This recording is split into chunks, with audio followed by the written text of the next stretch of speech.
kadhalika umaarufu hautafutwi kwa walimwengu ukafanya mambo ili uwe maarufu watu wakujue shuhura ile si jambo zuri hayo ni katika mambo yenye kuwaangusha watu wewe fanya Allah subhanahu wa ta'ala katika jambo lako lienee litaenea la khairi fanya lillahi rabbil alamin ukitaka jambo lako la khairi lidumu fanya kwa ajili ya Allah subhanahu wa ta'ala Allah atalidumisha na kulilinda hilo lakini kama ni kwa ajili ya viumbe kweli unaweza kupata watu kupata majority watu kukuunga mkono lakini watakuangusha kesho asubuhi sawa kwa hiyo hilo jambo liangalie sana hizi katika adabu muhimu ambazo watu watakiwa waziangalie katika baadhi ya nukuu pamesema kwamba Ayyub as-Sakhtiyani imamu rahimahullahu ta'ala amewahi kusema ma sadaqa 'abdun qattu fa ahabba ash-shuhra haja kuwa mkweli mja yoyote kabisa ikawa ni mkweli alafu akawa anapenda umaarufu apenda kutangaa apenda mambo jina lake na watu wamsikie unajua fulani yeye anatumia nguvu kubwa kwenye kujitangaza ili watu wamjue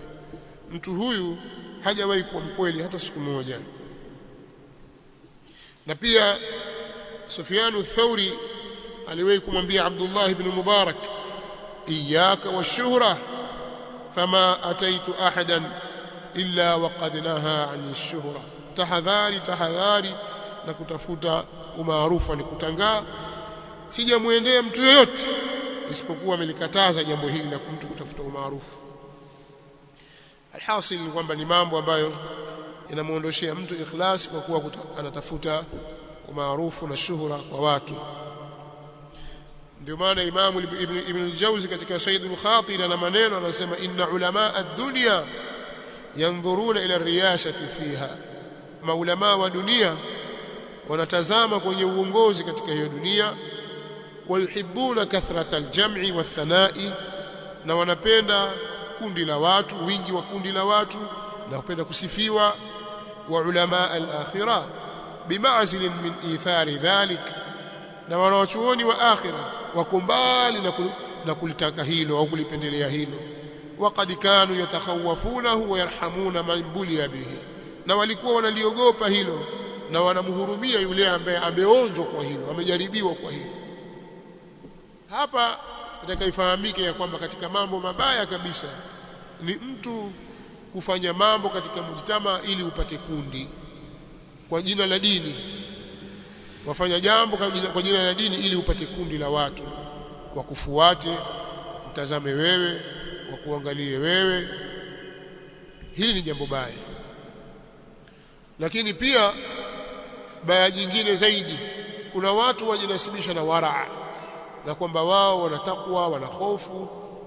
wanaacha kuzungumza mambo ya haki na kuitetea dini ya Allah subhanahu wa ta'ala kwa madai kwamba mimi sitaki kundi bwana sitaki kabisa mambo ya umaarufu na mambo kadha kwa hiyo mambo mengine mimi sitaki kuingilia mambo ya watu